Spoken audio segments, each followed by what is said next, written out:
Hello everyone. இன்றைக்கி சும்மா அப்படியே பவுண்ட்லேண்ட் பக்கமாக போயிருந்தேன். சும்மா போகல, ஒரு வேலையாக தான் போயிருந்தேன். மார்க்கெட்டில் வெஜிடபிள்ஸ் எல்லாம் வாங்கிட்டு என்னுடைய ஃப்ரெண்டு வீட்டுக்கு அன்றைக்கி லஞ்சுக்கு போகிற மாதிரி இருந்தது.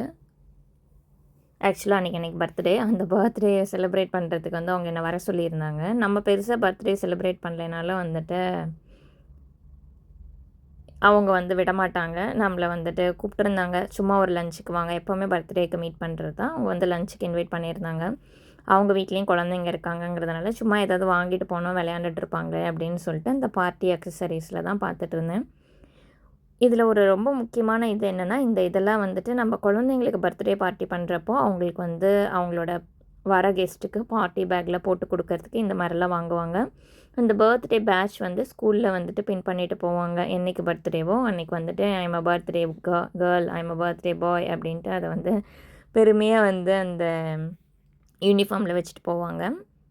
நமக்கு அதெல்லாம் தேவையில்லை, சும்மா பார்த்துட்டு இருந்தேன். அந்த ஹேம்பர் எனக்கு ரொம்ப பிடிச்சிருந்தது. நான் எதுக்காக அந்த ஹேம்பர் பார்த்தேன்னா வந்து எக்ஸ் வைக்கிறதுக்கு நல்லாயிருக்கும் அப்படின்ட்டு இருந்தது. அது பார்ட்டியில் எதுக்கு அதை யூஸ் பண்ணுவாங்கன்னு எனக்கு தெரியல பெருசாக.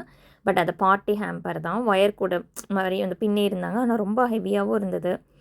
சரி, முட்டை வைக்கிறதுக்கு யூஸ் பண்ணிக்கலான்னு நான் பார்த்துட்ருந்தேன். அங்கே நிறைய ஐட்டம்ஸ் இருந்தது. என் பொண்ணு வந்து டூத் பிக் ஏதோ கேட்டிருந்தா, அவள் ஏதோ பண்ண போகிறோம், எனக்கு டூத் பிக் வாங்கிட்டு வாங்க அப்படின்னு சொல்லியிருந்தா. சரி, நான் அது ஒன்று வாங்கிக்கிட்டேன். சரி, அவங்க வீட்டில் சின்ன குழந்தைங்க இருக்கனால மேஜிக் வாண்டு, வாட்டர் கன், வெதர் கொஞ்சம் நல்லா இருந்தது, விளையாடுவாங்கன்னு அதெல்லாம் வாங்கிக்கிட்டேன். கிறிஸ்ப் பார்த்திங்கன்னா நிறையா இருந்தது. சரி, நம்ம இது எதுவும் வாங்க வேண்டாம், ஆல்ரெடி வந்துட்டு ஜங்க் ஃபுட் நிறையா சாப்பிட்றாங்கன்னு சொல்லிட்டு அதெல்லாம் நான் எதுவும் வாங்கலை. எகெயின் இது வந்துட்டு பேக் டு ஸ்கூலுங்கிறதுனால நிறைய ஸ்கூல் சப்ளைஸ் தான் இருக்குது. எங்கே பார்த்தாலும் வந்துட்டு ரூலரு அது இதுன்னு வச்சுருந்தாங்க. நான் சும்மா என்ன இருக்குதுன்னு மட்டும் பார்த்துட்டு இருந்தேன். அன்றைக்கி நான் ஆல்ரெடி டெஸ்கோவில் வந்துட்டு வாங்கிக்கலான்னு ஒரு பிளான் இருக்கனால பவுண்ட்லேண்டில் நான் எதுவும் வாங்கலை. டெஸ்கோ இது கொஞ்சம் குவாலிட்டியும் நல்லா இருக்கணும். இப்போ சம்மருங்கிறதுனால சம்மர் ஐட்டம்ஸ் நிறையா வச்சுருந்தாங்க. அதில் வந்து முக்கியமாக வந்துட்டு அந்த கொசு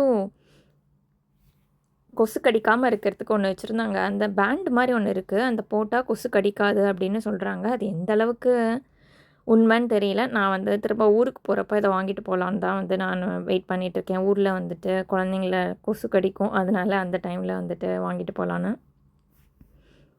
அவ்வளோதான், முடிச்சுட்டு இது 3 ஐட்டம்ஸ் தான். பெருசாக வாங்குறதுக்கு எதுவும் இல்லை. எப்போவுமே டெல்லுக்கிட்ட வந்தால் வாங்குறதுக்கு எப்போவுமே நிறையா கேண்டீஸு அதுன்னு வச்சுருப்பாங்க. அதை பார்க்காம போகிறது தான் நமக்கு நல்லதுன்ட்டு வேக வேகமாக போயிட்டுருந்தேன். இன்றைக்கி கேஷில் பே பண்ணுறதுனால இந்த டெல்லுக்கு வந்தாச்சு. இதுக்குள்ளே அப்படியே கேஷை போட்டு காயின்ஸ் எல்லாம் எடுத்துகிட்டு வீட்டுக்கு கிளம்பியாச்சு.